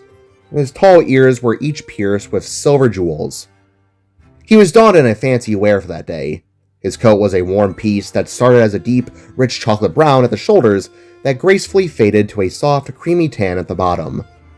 Warm, swirly stitch patterns went around the design in lovely curls as well. Plush, light brown fluff bordered the hood, the bottom, the armholes, and ran along the side of the zipper. Beneath this, a simple tan shirt rested with a gray pendant hanging from a cord around his neck. A dark brown belt with a polished gold buckle clenched his waist, above dark gray jeans that ended in a pair of dark brown leather shoes. The gentle swish of the kitchen door hinges announced the arrival of Sarv. In her powerful wings, she carried a large white box, which she placed on the counter before Toonie with a soft thump. Here you are, Toonifer. A box of the usual. That'll be $8.99, she hooted. Thanks, Sarv. You're the best, Toonie said, his voice smooth as he slid the exact change across the glass countertop. He then accepted the box. Are these all for you again? Sarv asked, a playful glint in her large eyes, her head tilting to the side. Toonie gave a light chuckle. Nah, gonna be hanging out with some buddies of mine. One was really adamant on bringing donuts. That one being myself. Sarv chuckled, the sound hanging in the air, until it was utterly obliterated by a blaring urgent alarm from a television mounted overhead. Both their heads snapped up. An A&N news anchor's voice, tight with panic, narrated the scene unfolding in the deeper city. There, they saw the Astral Knight locked in battle with Notorio. Sarv and Toonie stared, wide-eyed and motionless, their breaths caught in their throats. The broadcast showed a sweeping shot of the devastation, cratered streets, panicked crowds, and the two clashing with world-shaking force. Toonie gulped and slowly turned back to the counter. Hey, could you actually hold on to this for a few minutes? He asked, his voice now tight and focused. He sat down and patted the box of donuts. Sarv blinked, her gaze flicking from the screen back to her suddenly intense customer. Sure, she replied, confusion etching her features. Thanks, Toonie cried, already in motion. He turned and sprinted for the door, his shoe skidding slightly on the floor as he burst out into the cold, leaving Sarv utterly bewildered. With a sharp hydraulic snag, one of the mech's feet swept down and snared Voyd in a crushing metal claw. Dr. Notorio whirled his captured prize around with a gleeful cackle and slammed the hero into the side of a nearby building. Brick and glass rained down as Voyd grunted, the air forced from his lungs. He gritted his teeth, summoning his spark essence to kick out violently, snapping one of the claw's pistons. Notorio cried. He swung Voyd around again and clashed him back into the side of the A&N building. The structure trembled, and inside, it developed into pure panic. Producers shouted, reporters tried to maintain professionalism, and news choppers circled overhead like agitated hornets, their cameras capturing every second of the unfolding chaos. From a safe distance behind a barrier, Francine, Cece, and Elaine watched on, shock etched on their faces. I can't believe your friend is the Astral Knight! I've watched a few documentaries on him while browsing MeTube. He's always fascinated me. Cece stated, her voice a mixture of awe and hysteria as she threw her hands out in a frantic gesture. Francine didn't tear her worried eyes from the battle. Welcome to the club of keeping a secret, she said dryly, her arms crossed tightly over her chest. Next to her, Elaine watched with curiosity, eating from a bag of chips. She unsquinted, looking up past the mech, seeing what looked like a green comet streaking down from the winter sky, leaving a trail of emerald energy. Hey, she said, with a mouthful of chips, pointing. I think that's the other guy. His name's Howell, right? All eyes drifted upwards. Francine's tense expression softened with a profound sigh of relief. Better late than never, Junifer, she murmured, as the green comet adjusted its trajectory and soared directly towards the back of Notorio's machine. Voyd watched with shocked eyes from his position as Toonie came down from the heavens. His body was fully ignited, a raging inferno of dark matter and emerald celestia. He struck the leg holding Voyd like a hammer, blasting through the metal limb in a shower of sparks and shrapnel. Notorio shouted in surprise, quickly shifting his other legs to keep the cockpit upright, while Voyd fell with the broken limb. The astronaut landed gracefully in a kneeling position on the pavement, his scarf flowing behind his backpack dramatically in the winter wind. Toonie slowed his descent, landing next to him with a soft crunch of asphalt, his entire body wrapped in an aura of pure power, concealing his identity. Was wondering when the cavalry would arrive, Voyd said as he stood to his full height, brushing dust from his armor. Sorry, I got the news a bit late. How you holding up? Toonie asked, his eyes fixed on the recovering mech as Notorio slowly stomped forwards, his machine whining in protest. Not too shabby. I think you pissed them off, though, Voyd said, gesturing with his chin. The bioluminescent green energy strands coursing over the machine's build flickered, intensified, and then turned into a violent, angry red. The light from the cockpit visor shifted to the same hellish hue. I stand corrected, Voyd finished. Lovely. I tend to do that a lot, Toonie replied, his body crackling with energy as the Mad Doctor's amplified voice boomed across the city. Oh! We're pulling a tag team, eh? Well, if we're gonna play like that, let me introduce you to my little friend! Suddenly, a hatch opened from beneath the machine's cockpit, and from it, a concentrated red energy blast screamed down. It struck the road before the heroes, erupting in a concussive blast that sent smoke and debris boiling into the air. Voyd and Toonie took a unified step back, watching intently as something began to rise from the crater. The winter sun cast a long, stark shadow through the settling dust. Slowly, a figure began to march forwards. As it did, Voyd's eyes widened in disbelief. The outline was unnervingly familiar. A round head, long, slender limbs, sharp horns that curved upwards in a placement pattern hauntingly similar to his own. Voyd let his guard lower for a fragile, stunned second, his mind reeling at the eerie sight of the thing that looked like it could be one of his own kind. What? He asked, his voice barely a whisper. But before his mind could race further, A figure blasted forwards in a blinding flash of red light. It moved with impossible speed, its hand connecting with Voyd's chest in a devastating impact that sent the Astral Knight flying backwards, skidding across the pavement. Before Toonie could even pivot to react, Notorio's mech lunged, its remaining claws snagging the wolf. You're mine, puppy! The doctor cried with manic glee, and with a mighty heave, he threw Toonie through the window of a nearby building. A collective gasp rippled through the city. The world watched, horrified, as Voyd slowly pushed himself up, with one hand. He ignored the pain, his entire focus on the thing that had attacked him. The dust finally settled, and he took a good long look upon his attacker. It was a robot, a monochromatic machine that posed a striking resemblance to Voyd himself. Its color scheme was a palette of black, white, and shades of gunmetal gray, accented by bright, pulsating red panel lines and energy. The robot's head was the most chilling feature. It featured large, curved horns, perfectly mimicking his own, but these were tipped with bleeding red energy. Its face did not mirror his real one, but rather that of his battle helmet. His mom's helmet. Sharp, angular, long. Its eyes glowed with a vicious red light behind a dark gray visor slit. The robot's body was a complex, terrifying assembly of armored plates and segmented joints. Its torso was dominated by a large, red circular lens like a monstrous, unblinking eye, which glowed with a malevolent inner battery of power. Its shoulders were heavily armored, and its arms ended not in hands, but in large, four-squared claws. The inside of these weaponized hands burned with a hellish red light, sparking and crackling with pent-up energy. Behold! Meet your doppelganger, D468! Notorio cried from the safety of his cockpit, his voice dripping with triumphant madness.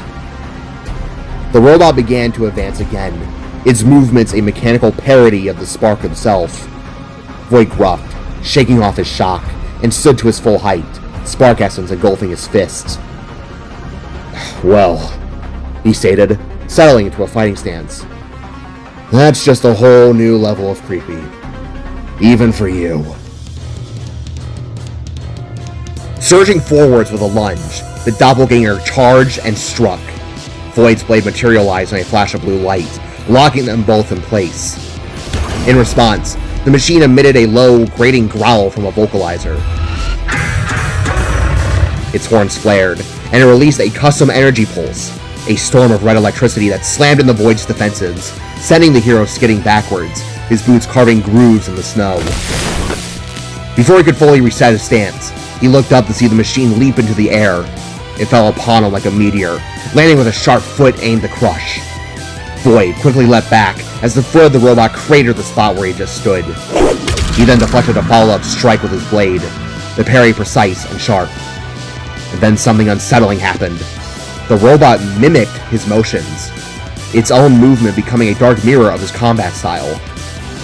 For a heartbeat, they were synchronized, a pair in a deadly dance, both looking up, resetting and striking again, their forms echoing the other in a dance of violence. Suddenly, without any warning or shift in its programming, the doppelganger's backplating shuddered and split open. From within, it deployed a pair of massive glowing red metallic wings. They snapped open with a sound like unsheathing swords. Before Voyd could react, the robot snagged his head with a crushing force. The thrusters at the wing's core ignited. With a deafening roar, it blasted him vertically into the sky. The onlookers below gasped in unified choruses of horror.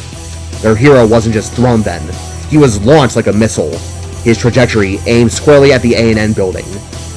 Voyd crashed through the glass in an explosion of shimmering fragments, his body tumbling through the air before landing with a heavy, jarring impact on a wide desk in a busy office segment. The cacophony of the city was instantly replaced by the sterile hum of computers and the sharp, startled screams of news workers. A dozen pairs of wide eyes turned to him. Voyd lay sprawled on the ruined desk, papers fluttering down around him like snow. He opened his eyes, his visor swimming for a moment, before focusing on the individual directly in front of him. It was a startled moth woodland human, their large, black, delicate eyes blinking in sheer disbelief, fluffy antennae quivering. "Excuse me," Voyd stated, his voice a gruff contrast with the terrified silence. He pushed himself up, ignoring the ache in his spine, his gaze already fixed on the jagged open hole in the building's side. There, silhouetted against the sky, the doppelganger levitated, its visor burning with those relentless, hateful red eyes. There was no time for apologies. Quickly, Voyd rushed back towards the opening, hopping over and using the desks as his stepping stones. As he reached the opening, he summoned his own wings and blasted forwards, transforming himself into a living cannonball that slammed into the hovering robot with devastating force. The machine reeled. With a sharp pulse of energy from his horns, Voyd sent it vaulting backwards and crashing into another building, where a small explosion erupted from within. Voyd went crashing into the roof of this building. He skidded and slid, before getting back upright. Needing to catch his breath, he stood, breathing intensely. He risked a glance to the side, his heart sinking as he saw Toonie and Notorio locked in their own catastrophic combat, a whirlwind of light and machinery that threatened to level the city block. Then, a gentle sound cut through the chaos, the soft chime of a phone call emanating from within his helmet. His visor displayed flickered, showing the caller ID over the battlefield. Coco was calling. "Oh, Coco, what do you want?" Voyd breathed, the words a mixture of exhaustion and exasperation. He answered with a click to the side of his helmet. "Hello?" he greeted, trying to force calm into his voice. A shaky, thin voice then came through the comms. Hey, Voyd.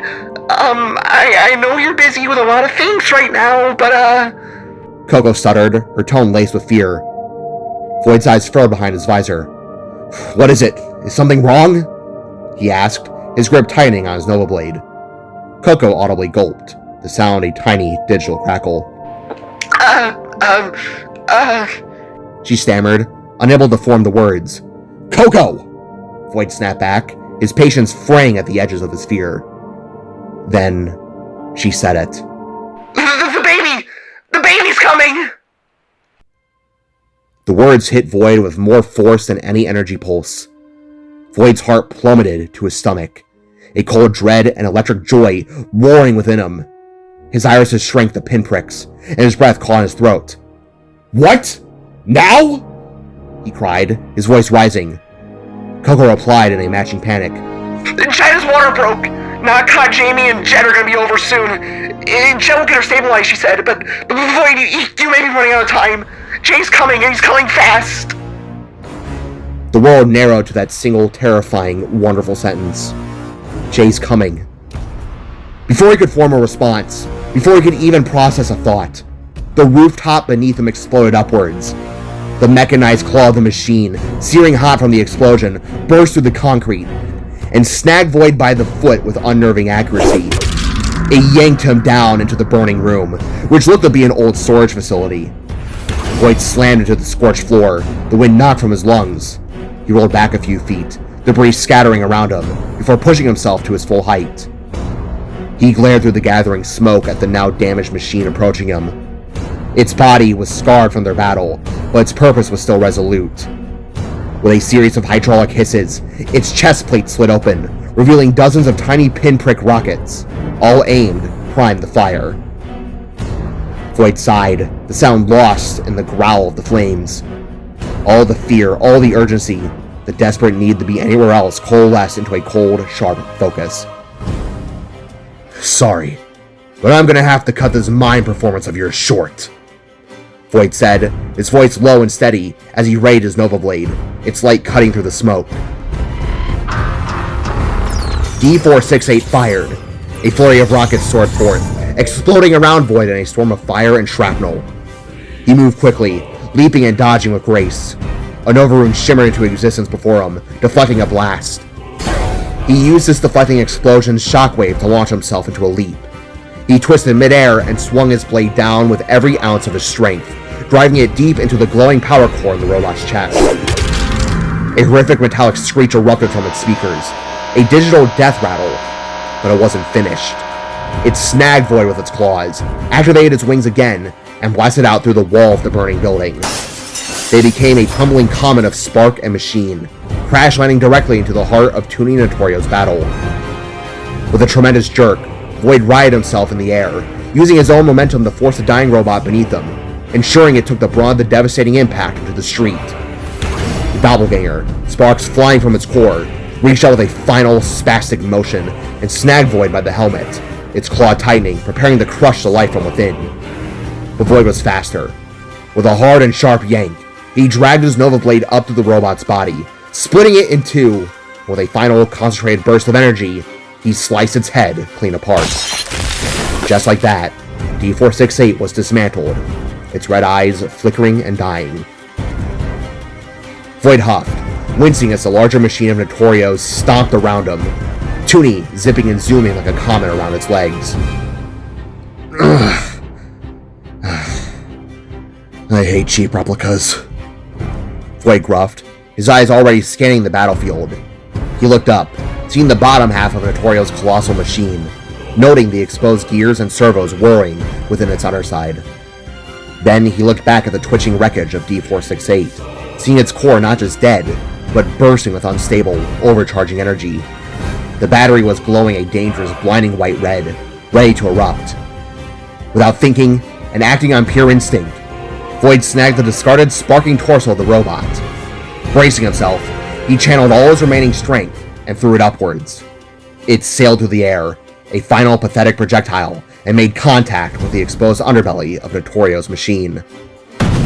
Upon impact, the energy erupted through the larger machine's vulnerable internals, overloading circuits and shredding the mechanics. An audible cry of pure anguish escaped Notorio's throat from within his cockpit as his great device shuddered. It fell back upon the wide central road like a mountain collapsing. Everyone who had been watching began to evade and take cover.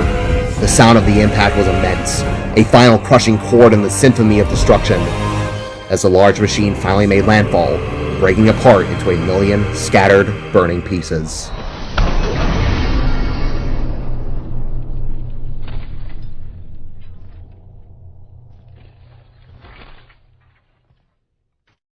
The sudden silence was oddly deafening. For one suspended moment, the city of Aurora held its breath. Then, from the streets, from the windows of battered buildings, an eruption of cheers arose, a tidal wave of relief and victory. The doctor's rampage had finally come to an end. Through the settling dust and the distant sounds of celebration, Voyd and Toonie reunited. Together, they made their way through the robot's parts, until finding the man himself. The cockpit was now shattered, and amidst the rubble, Notorio lay in a heap, groaning in pain. They both gazed down at him with stern, tired eyes, their bodies still thrumming with adrenaline. The doctor tried to crawl backwards, his movements frantic and uncoordinated. No! No! How can this happen? He shrieked, his voice a raw sound of fury and denial. You freaks! I'll tear you! Before the threat could fully form, Voyd snapped his arm up, and with a soft thwip, a compact device on his arm plate deployed, shooting out a weighted net that unfolded midair. It sailed over Notorio with ease. The doctor's protests were instantly muffled in the unintelligible garbles, his struggles only serving to entangle him further. Good work, Toonie said, the words a low exhale of exhaustion. Voyd offered no reply. Toonie turned to see a look of pure panic etched onto the parts of Voyd's face visible under his mask. His eyes were wide and fixed on nothing. The sputter of a small engine cut through the air then, as Winona rolled back in on her moped, the vehicle weaving carefully through the debris. Meowcry was still perched on her shoulder, while Andy sat rigidly on the back seat, their face still a canvas of shock and awe. Winona killed the engine, threw off her helmet, and ran over, her boots crunching on the broken concrete. "Hey! Are you two okay?" she asked, her gaze darting between the boys, searching for injuries. Just then, Francine, Cece, and Elaine appeared from around the corner, their expressions a mirror of the day's surreal events. "Goodness, what a mess," Cece boasted, her hands on her hips as she surveyed the damage with wide, astonished eyes. Elaine, meanwhile, simply continued to chew on her chips, her demeanor still strangely relaxed amidst the scenery. "Beezus, that was something," Francine said, her usual tone softened by a layer of genuine astonishment. She then stepped forward and delivered a swift, sharp kick to the net-encased form of Notorio. "Asshole, you're paying for the damages. I'll see you in court." Cece's eyes then drifted from the captured villain to the shell-shocked figure on the moped. Her face lit up with recognition. "Oh, it's you," she said, waddling over with a cheerful bounce that seemed utterly divorced from their surroundings. Andy looked at her, surprised. "Oh, hey," they said, gulping audibly. "You okay?" Cece asked, her head tilting with genuine concern. Andy slowly, stiffly dismounted the moped, their legs seeming unsure they could hold their weight. "I don't know," they replied, their voice faint as they took in the scope of the destruction around them. Winona's gaze, however, never left Voyd, who was looking at everyone with a nervous, jittery energy. "What's wrong?" she asked, her voice dropping, sensing his distress. Voyd eyed her through his mask, his breathing hitching. "Coco just called," he said, the words tight and rushed. "The baby's coming." A sudden, profound silence fell across the entire group. What? Now? Like, right now?" Francine shouted, breaking the quiet. "He's coming?" Tuna yelled, his previous weariness vanishing in a surge of panic.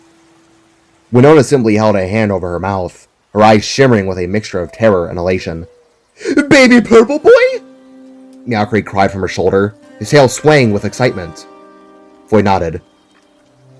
"Yes, Jay's coming. We gotta go. Now," Voyd said, his eyes already locked onto his motorcycle parked across the road. It had survived. "Come on!" He didn't wait for a response. He fastened his bag and sprinted towards the bike, swinging a leg over the seat and revving the engine to a deafening roar.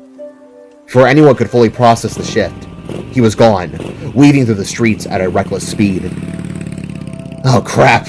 I'll see you guys at the radio station," Toonie boasted as he blasted up into the sky, a green blur of motion heading into the direction of Sarvey Sweets. Elaine just shrugged, popping another chip into her mouth. "Well, this was certainly an experience. Back to work, I guess," she stated with that same calmness before turning and walking off and heading back in the A&N. Winona and Francine then looked to Andy and Cece, the four of them left standing in the aftermath, just looking at one another in a shared state of bewildered whiplash. "Hey, it was really great to meet you both," Winona said, her voice warm but hurried, directed at the duo. "Maybe we can all hang out when things are less hectic." Andy rubbed the back of their head, a nervous habit of theirs, while Cece lit up at the suggestion. "Oh, that would be fun," she chirped. Francine nodded rapidly. "Yeah, talk later. We gotta go," she said before grabbing Winona's hand. The two of them broke into a run towards their parked car, with Meowcree nearly falling off Winona's shoulders. "Okay, bye. I hope I can see the baby soon." Cece bid her farewell, waving as the car doors slammed shut and the vehicle sped off, leaving a cloud of dust in its wake. She and Andy were alone then, standing amidst the wreckage, the muffled, furious cursing of the doctor providing a bizarre soundtrack to the moment. "So," Cece said, looking Andy up and down with a friendly, assessing glance. "So," Andy replied, their voice still a little unsteady. They adjusted the A&N cap on their head, a small attempt at composure. "Would you perhaps like to get some coffee with me? I'm pretty sure we're all about to be let off early," Cece asked, gesturing vaguely towards the more intact parts of the city. "And I think we've both seen quite our fair share today." Andy thought for a moment. The tension in their shoulders finally began to ease. A small, shaky smile then touched her lips. Sure. I think some coffee would be nice. Because this is not how I pictured my first day going." Cece's smile widened. In a gesture of pure friendship, she took their hand. "Neither how I pictured it either. It'll make for a cool first day story, though," she said, leading the way. Andy awkwardly followed suit, allowing themselves to be guided away from the scene, passing by the netted, writhing form of the Mad Doctor, who was cursing in muffled, impotent tones.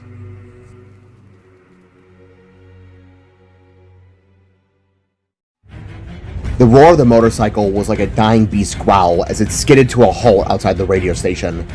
Before the engine's echo could fade, Voyd dismounted quickly. He didn't park, he abandoned the bike, its kickstand an afterthought as he burst through the front door. Inside, the frantic energy didn't dissipate. It only worsened. His hand flew to his helmet, making it retract with a soft hiss to reveal his face etched with worry. He didn't pause.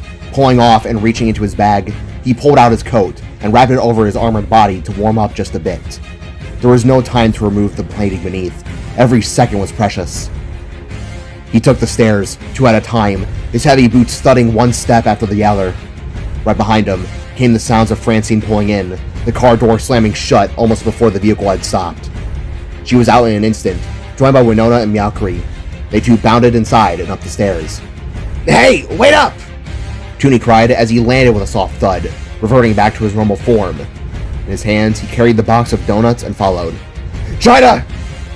Voyd's voice was a raw, emotional shout as he shoved the bedroom door open. The scene that greeted him made the air rush from his lungs in a single, shuddering gasp of relief. There, in the center of the room, lay Jaida. She was propped up in a makeshift bed, a bizarre and intricate cradle of humming spark tech encircling her. Wires and panels pulsed with a soft internal light, casting shifting patterns on the walls. Her clothes had been removed, but she was covered in a warm, thick towel. Beside her was Ellie, Coco, and Toby, as well as Knock, Cot, Jamie, and Jet. Their collective gaze turned to that of shared, relieved tension. Voyd. Jaida wheezed, the word infused with the same profound relief that washed over him. He was at her side in an instant. He seized her hand in both of his touch gentle yet urgent. Hey, I'm here. I'm not too late, am I? His voice was soft, desperate, his eyes searching hers. Jaida managed a weak shake of her head, a faint smile touching her lips. No, you're here on time, she replied. The smile vanished, replaced by a sharp wince as her eyes, her hair, even the pores of her skin flashed with a sudden, violet light. A grunt of pain was torn from her throat, her body tensing. He gripped her hand tighter. Easy, baby. I'm here. Across from him, Knock approached and silently held her other hand. Jamie then stood beside Voyd, her metal hand coming to rest on his shoulder in a gesture of comfort. Hey, love. We were worried you wouldn't make it. She's been waiting. Jamie greeted, her voice low. Voyd just nodded, his attention solely on Jaida, unable to form more words. What the hell is all this? Francine asked towards the makeshift contraption as she, Winona, Toonie, and Meowcree approached, completing the circle of concerned faces surrounding the bed. It's a spark birthing station. I went back to Salvuheim to gather its parts months ago, just in case standard protocol was needed. Jet elaborated from his position, rolling forward on his basketball. His tone was matter-of-fact, but his visor was fixed on Jaida's vitals. However, we have a unique birth on our hands. He took hold of 2 little spark arms that were clearly designed for infants back on Salvuheim. Jay is the culmination of Voyd and Jaida's power. He is, for the lack of a better term, an uncertainty. Toonie raised an eyebrow, setting the donut box down. What do you mean by that? Voyd then spoke up, his voice firm. Because Jay is literally our soulbind. He looked around at their friends, his gaze finally returning to Jaida's pained face. Ever since Jaida got pregnant, neither of us have been able to use our shared ability. Our bondage, our love, our power. Jay is the living embodiment of that. He is the soulbind. A sudden silence fell over the room, the hum of the spark tech suddenly seeming very loud. How do you know that for certainty? Meowcree asked, breaking the quiet. Because the one who's gonna deliver the baby gave us the rundown. Jet said, turning around, activating a now complete and fully functional portal opener from his arm. Make room, everyone! He shouted, blasting a vibrant pink portal into existence in the middle of the room. Everyone stared. After a long moment, a familiar figure stepped gracefully through. The spectral fox, the deadly claw, Pofnu. A collective gasp filled the room as the fox asserted them all with a calm gaze. She hadn't changed much since most had last seen her. Her signature pink hair was tied back into a ponytail, but she now donned a sagging white and pink robe that exposed her shoulders, revealing a simple black tank top beneath. The robe extended down into a deep, warm pink shade, while she wore pure white boots. Voyd and Jaida looked upon her with immeasurable relief. "Hey, Pofnu," Voyd greeted, his voice thick with emotion. She nodded, her voice echoing seamlessly in all of their minds. "Hey, kid. Jaida, how are you holding up?" She approached the bed, and the circle of friends instinctively stepped back, leaving only Voyd and Nock at Jaida's sides. Pofnu then stroked a hand across Jaida's belly with a gentle touch. "I'm in a world of pain, but I'm excited," Jaida confessed, tears welling in her eyes, before another wince seized her. "I've waited over a year for this day." Pofnu nodded as Jet rolled up beside her. "I can understand." She closed her eyes, her hand still on Jaida's stomach, sensing the soul within. Her calm expression began to scrunch, her brow furrowing as she evaluated the energy coiling inside of her. "Is everything okay?" Voyd asked, the fear creeping back into his voice. Pofnu's eyes snapped open. "Oh my." She paused, her eyes shrinking. She looked up, her gaze distant. "It would seem the little guy is much more powerful than I..." She trailed off, truly at a loss of words for the first time. "I shouldn't be surprised, but this child... I'm sensing energy that could only be close to the beyond itself." Voyd and Jaida's eyes widened in unison. "The beyond? That sounds familiar," Winona asked, her voice small. "Yes." Pofnu's mental voice was grave. "The beyond is essentially the final layer that makes up our universe. It's where the beyonders, the creators of all, reside and rule. Only a place where gifted beings can tap into. I myself can partially do it, but...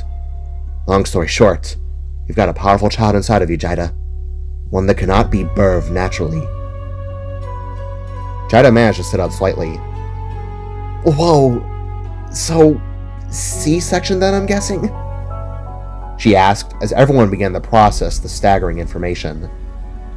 Pofnu shook her head, her expression grim.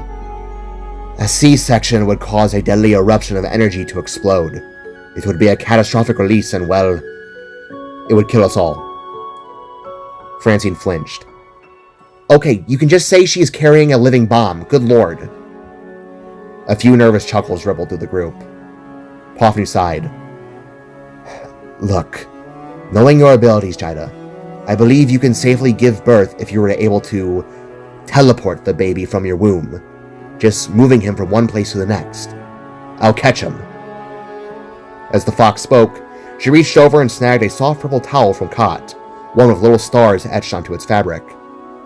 Voyd looked stunned, but Jaida was visibly terrified. "What? But what if I mess this up? What if I hurt him? I don't think I can." Her voice trembled.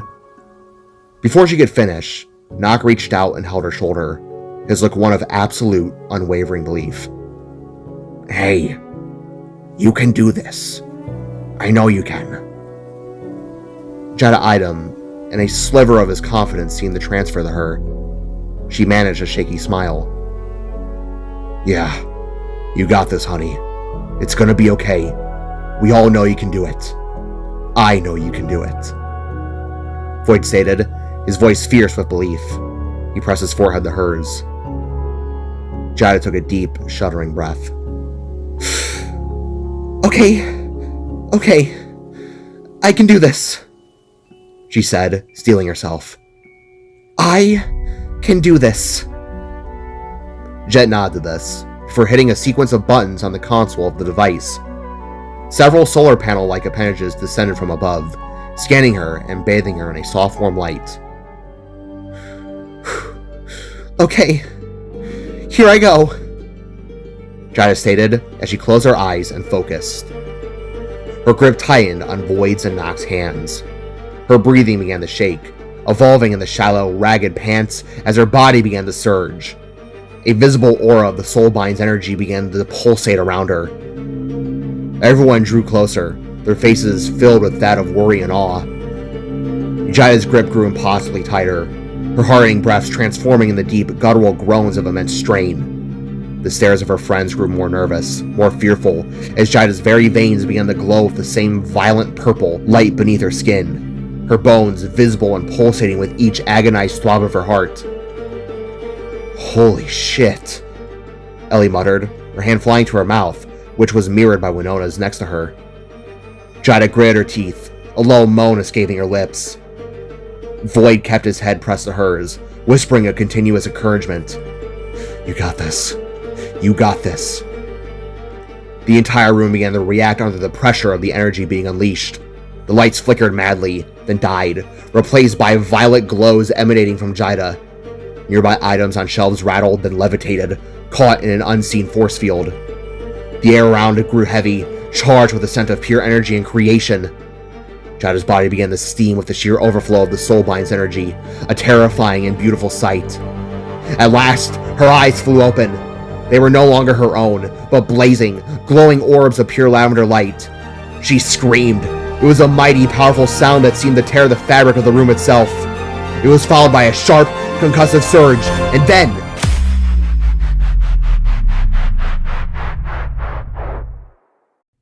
a flash of purple energy erupted from her, an expanding wave of force that engulfed the room. It threw everyone back in a tidal wave of unimaginable power.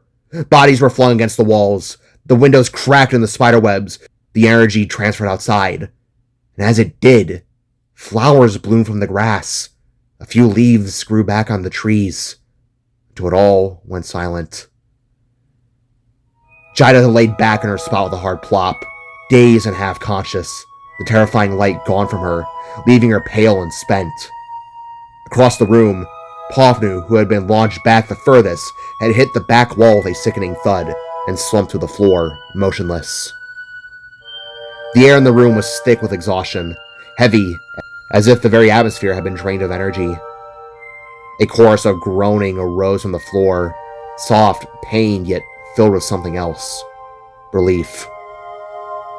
Voyd was the first to rise, his limbs trembling beneath him as he pushed himself up from the cold ground. His knees wobbled, but his eyes were already scanning the space, searching. There, only a few feet away, Jaida lay, chest heaving, strands of damp hair clinging to her face. He quickly reached her side, helping her lift herself just enough to sit upright. Their hands found each other instantly, fingers interlacing. Around them, the others stirred. Winona winced as she rolled onto her side, rubbing her temple. Ellie groaned, pushing up on her elbows. Toonie sat cross-legged, eyes closed, breathing slowly. Coco coughed, getting up. Francine grunted, righting herself on the floor. Mallory hobbled to his feet, eyes spinning in loops. Nock, Cot, and Jamie righted themselves, while Toby, stiff as a board, defied gravity and righted himself without so much as a movement. Jet then awkwardly pushed himself back up and got back on the ball. Then, within the stillness, a sound arose. Every head turned. Pavnu came to her senses, and now knelt, cradling a moving bundle in her arms. The blanket was wrapped tightly, yet the tiny form inside squirmed with life, letting out another fragile sob. Voyd and Jaida exchanged a look, their hearts beating in unison. Anticipation flared in their eyes. Without a word, Jet sprang forward, rolling across the floor, carrying the pale mechanical arms that had been forged for this very purpose. As he reached Pavnu's side, Jet gently set the arms into place. The two limbs attached seamlessly to the infant's body. A ripple of energy pulsed through them within seconds. And then, they gained color. The arms surged from pale gray to a soul-attached purple. Tiny fingers flexed, grasped, reached blindly into the air, already seeking connection. Pavnu's eyes turned to a relieved expression as she gently tucked the arms into the folds of the blanket. Then she looked up, her voice soft but filled with wonder. "Congratulations. He's beautiful," she whispered to them all. Slowly, the fox rose, the child held close, and she took a step forward, then another. The room watched, breathless, as she approached. Voyd and Jaida reached out in unison, hands trembling, palms open. Poffney with care placed the baby into their waiting arms. Jaida let out a choked sob the moment she felt him. The warmth, the weight, the tiny rise and fall of his chest. Voyd's breath hitched, his strong hands suddenly unsure. Tears spilled down both their faces as they gazed upon the small, perfect life nestled between them. Jay. Jay was a living echo of both of his parents. His head was round, distinctly taken from Voyd's, with faint horn nubs already protruding in the same places Voyd's had grown. His body, outside of his arms, was a normal, healthy, soft, deep purple human-colored body. A constellation of freckles dusted his noseless, spark-akin face. And his eyes, they were large and luminous, unmistakably his mother's. Yet where Jaida's eyes burned with fiery orange, Jay's glowed in the same soft, radiant purple as the soulbind that had brought him into being. As those wide, wondering eyes opened fully and locked onto his parents, his crying ceased, replaced by a happy little coo and giggle. Jaida fully collapsed in the quiet sobs against Voyd, still cradling Jay with a fierce tenderness. Hi, Jay, she whispered through tears, pressing a gentle kiss to his forehead. Hey, kiddo, Voyd murmured, his voice thick with emotion. Around them, the circle closed in. Winona cupped her hands to her mouth, eyes wide with delight. Oh my god! I can't! Oh my god, I can't! This is real! He's here! She babbled, her voice cracking. Francine wiped a few tears away, her expression soft. Oh my god, she gasped. He looks like Voyd cloned himself. Ellie teased, nudging Voyd's shoulder with a grin, though her eyes shimmered. Hey, little guy, Coco greeted. Oh, he looks like an alieny. Then again, his daddy is an alieny, and so am I. Oh, he's wonderfully. Nyakri cried as he leaned his head on the bed, gazing at Jay with glistening eyes. Hey, buddy. Knock greeted, peering at the newborn. Cot and Jamie stood side by side, both with tears in their eyes, silent in wonder. Guess I'm a grandma now, Jamie whispered, her voice breaking on the word. Cot turned to her. What? He asked. Toby gazed up at the baby, tail wagging enthusiastically. Toonie then stepped forwards, placing a firm, comforting hand on Voyd's shoulder. He didn't speak, only nodded, his smile proud, deep, and unshakable. Congrats. He's wonderful, he finally said. And then, Jaida lifted Jay carefully and turned to Voyd. Here, say hi to Daddy. Voyd hesitated just for a heartbeat, then accepted his son into his arms. He held him close, his movements cautious, almost sacred. Jay stared up at him, tiny fingers curling and uncurling. A flicker passed over the infant's face, something like recognition, something like memory. Slowly, with unsteady determination, Jay lifted his new purple arms and reached for his father. Something inside Voyd shattered and rebuilt itself all at once. Tears streamed down his face as he leaned forwards, pressing his forehead gently against Jay's. The moments their heads touched, light bloomed. Voyd's horns flared with a warm, steady blue. Jay's responded with that bright, soul-binding purple. The glow pulsed between them, a connection only they could understand and feel. Voyd let out a soft, broken laugh. Welcome to the world, Jay. The baby giggled, a sound so pure it made Winona start to fully cry. Then Voyd looked up and met Jaida's eyes once again. Time felt slow. It was time. Jaida, he said, voice trembling. She tilted her head, holding Jay close when Voyd gently passed him back. Her heart thundered. She saw the change in him, the way his breath caught, the way his hand shook. I have so many things I want to say, Voyd began, his voice low but carrying through the silent room. So many words I can't even begin to comprehend. But today, with Jay, with you, it's time for us. He reached into his coat pocket. Gasps, quiet but sharp, rippled through the onlookers. Toonie straightened. Winona clutched Francine's arm. Even Ellie froze while Coco choked on her own spit, while the others looked on with acceptance and proud stares. Voyd exhaled, then pulled out the tiny box. He slowly opened it. Inside was the ring. Jaida's breath stopped. From the day we met, Voyd continued, voice thick with emotion. Deep down, I knew. Somehow you were the one. Before the path to Lotus, before our soulbind, a part of me knew from the day I saw your face, Jaida. He took a shuddering breath. Now, we have a son. Today, Jaida, this day, it marks a new beginning. A day I'll remember until my final breath. Voyd, Jaida whispered, tears already falling. He dropped to one knee. Jaida Woods, he said, voice breaking yet unwavering. Will you be my sparkmate? Silence, then sobs. A nod, a wild, desperate, joyous yes.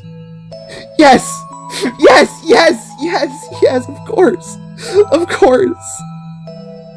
They leaned in, foreheads touching like they had so many times before. But now, with Jay nestled between them, his tiny chest rising and falling in a peaceful sleep, their love was no longer just between two souls, but three. Around them, the room erupted, not in cheers, but in a quiet, radiant joy. From that moment, as the last seconds of the old world faded and the first breaths of the new echoed in Jay's own, they all knew. A new beginning had dawned, not just for Voyd and Jaida, but for everyone.